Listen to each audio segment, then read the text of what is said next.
Ինչ հարց է այսօր ձեզ ամենաշատը մտահոգում է։ Ինչպես կհասնեմ Դավիթաշը։ Տրանսպորտի հետ կապված են մտահոգությունները ձեր, քանի որ նշեցիք ինչպես հասնել։ Այո, շատ դժվար է հասնել Դավիթաշ։ Հաճախականությունը ուշուշ չի։ Ինտերվալը լավն է, պարզապես մարդաշատ ենք։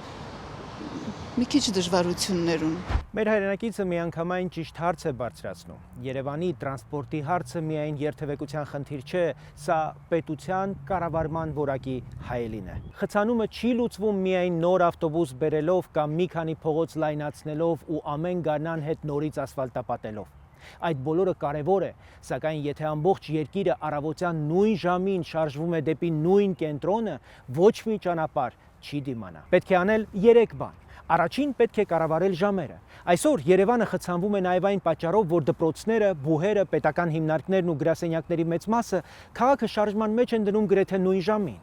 Պետք է սահմանել տարբեր մեկնարկային գրաֆիկներ, տարրական դպրոցները 1 ժամի, ավագ դպրոցներն ու բուհերը այլ ժամի, պետական հիմնարկները 1 ուրիշ ժամի։ Սա այն ոլորտն է, որը պետությունն ու համայնքը կարող են անմիջապես կառավարել առանց մեծ ծախսերի։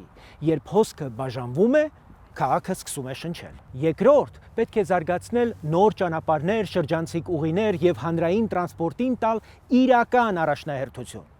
Երրորդ եւ ամենակարևորը, պետք է բեռնաթափել Երևանը։ Պետական այն կառույցները, որոնց աշխատանքը չի պահանջում քաղաքացիների հետ ամենօրյա ֆիզիկական շփում, պետք է աստիճանաբար դուրս բերվեն մայրաքաղաքից։ Օրինակ, Սահմանադրական դատարանը կարող է տեղափոխվել Չարենցավան, Վճռաբեկ դատարանը Սյունիքի Մեղրի։ Դրանից այդ մարմինների աշխատանքի որակը չի տուժի, բայց Երևանը էապես կբեռնաթափվի, իսկ հյուրընկալող քաղաքներում կստեղծվեն ենթակառուցվածքներ, տնտեսական շրջանառություն եւ զարգացման իրական կենտրոններ։ Բարեկեցիկ պետությունը չի խեղդում մայրաքաղաքը, այն հավասարակշռված զարգացնում է